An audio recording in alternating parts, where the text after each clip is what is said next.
What is my real estate agent doing? Where is my real estate agent? My real estate agent really sucks. This is unfortunately what happens when you do not do your own due diligence. That is why in this video, I'll be talking about the top 3 red flags that you should look out for when you are buying or selling real estate in the great state of New York. And before we get into it, this is Gary, a realtor based in New York that aims to really help educate you on everything about buying and selling real estate in New York. If you want to stay up to date on the real estate market and trends, like and subscribe. So let's get into it. When you talk to people, everyone knows a realtor. And in the New York State ecosystem alone, there's roughly 140,000 registered realtors. And there's a lot of good and bad realtors out there with people having a lot of mixed experiences. And as a real estate agent and as someone who is more skeptical about things that are too good to be true, I'm going to be telling you a few red flags that you should be aware of and really finding the agent that you want to work with. So we're going to begin with, if you are someone that really wants to sell your house and you're thinking about getting yourself a real estate agent to really help represent you during this process, here are the top 3 red flags you should really be aware of.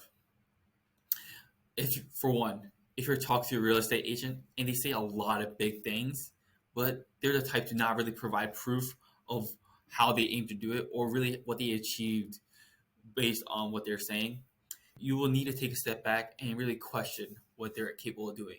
Some people are 100% capable of doing what they say, but unfortunately, a lot of people, they say a lot but don't do as much. So you want to make sure whoever you choose to represent you knows what they're doing, and what they say they will do, they will actually do. And the second red flag is they really have no strategy to really help get you the results that you want. And everything will change depending on the market situation. And if you have a real estate agent that really understands the local market, they will be able to help form a good strategy to help you get the most amount for your house with the most amount of options out there. So you want to be able to talk with your real estate agent, understand what they plan to do, and see if this is something that you might want to have other opinions on. So try to nitpick, as this will help you create a better experience for yourself, as you're sure your agent will really represent you and provide the best value for you. And lastly, but surely, the third red flag, if your agent that you aim to work with really lacks that sense of communication. As being a real estate agent is a lot of communication through talking with the attorneys, the other agents, and even other clients out there.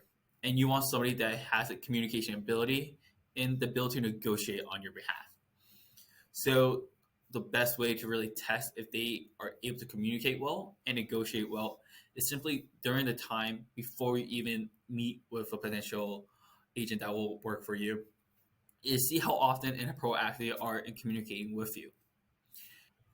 And after you actually do meet them in person, you want to really solidify and make sure the type of communication that you want for this process. Some people want a lot of communication with weekly updates. Some will just want will want an update when there is a potential offer. So you want to really communicate that level of communication with your potential agent. And through this process, you can really sort of test to see how well they are in negotiating their own commission and other aspects during this process. Because you don't want to go in blind and have somebody represent you without real understanding what they're capable of and really knowing they will actually get the best result for you.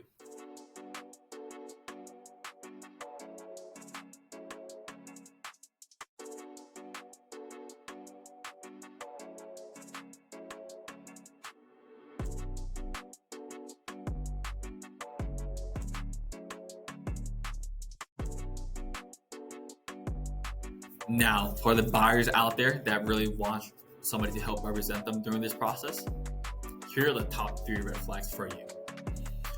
For one, if you are going to get a real estate agent to really help represent you during this process of buying, finding, and really acquiring the house of yours, you want to make sure they do a consultation. And this is not just a simple how many bedrooms you need in which neighborhood. You want them to really ask you more questions to make sure whatever they show you and recommend to you are properties that really match your criteria. As there are many houses out there, you want to be able to look at the ones that really meet your criteria without wasting as much time as needed.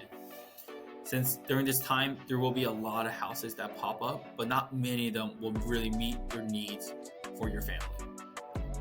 And unless you are only talking to your agent about one specific property, you want this process to be a little bit lengthier, as the more questions they ask, the more things you will discover about what you need, and make sure that you won't have regret at the end of the day when actually acquiring and signing all the paperwork. And the second red flag is similar to when you're trying to find somebody to sell a property. You want them to have good communication ability, great organization, and the ability to negotiate on your behalf. So when you are finding that buyer's agent for yourself, you want to really see what type of communication, how often they will really communicate with you. And if they are planning a lot of showings for you on one day, you want to know when they are scheduling and what time frame, so that you yourself will understand where you're getting yourself into and what time commitment they'll be expecting of you.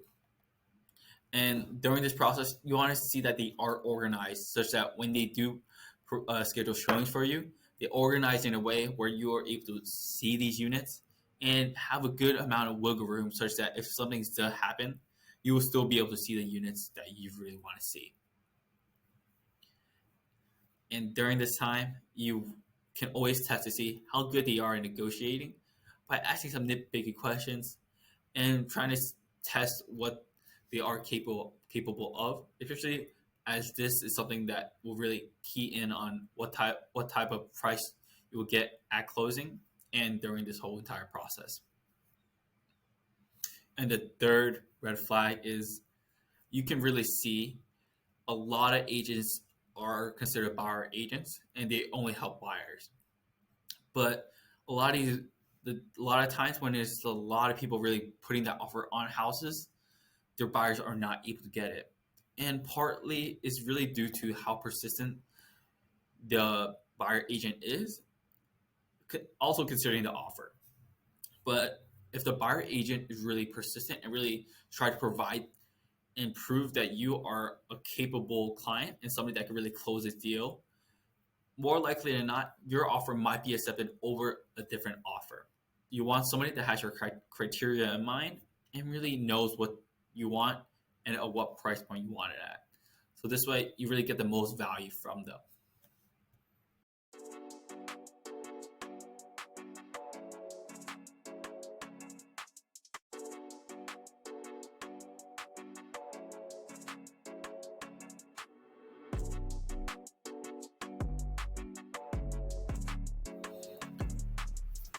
Working in real estate, this is an industry that's really based on your ability to communicate, your ability to negotiate, and your ability to really provide value to your client.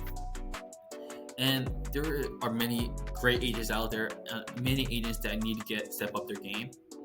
But unfortunately, at the end of the day, you as clients and customers really have the choice of who you want to work on your behalf.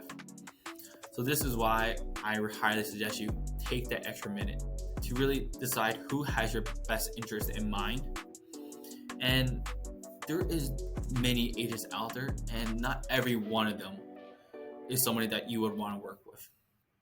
So make sure you do your own due diligence before you really step deep in and buy that first house or sell your current house. So if you like today's content, please like and subscribe, and comment down below if there's any other red flags that you might have noticed while working with an agent if you already started your journey, and other things you want other people to be aware of.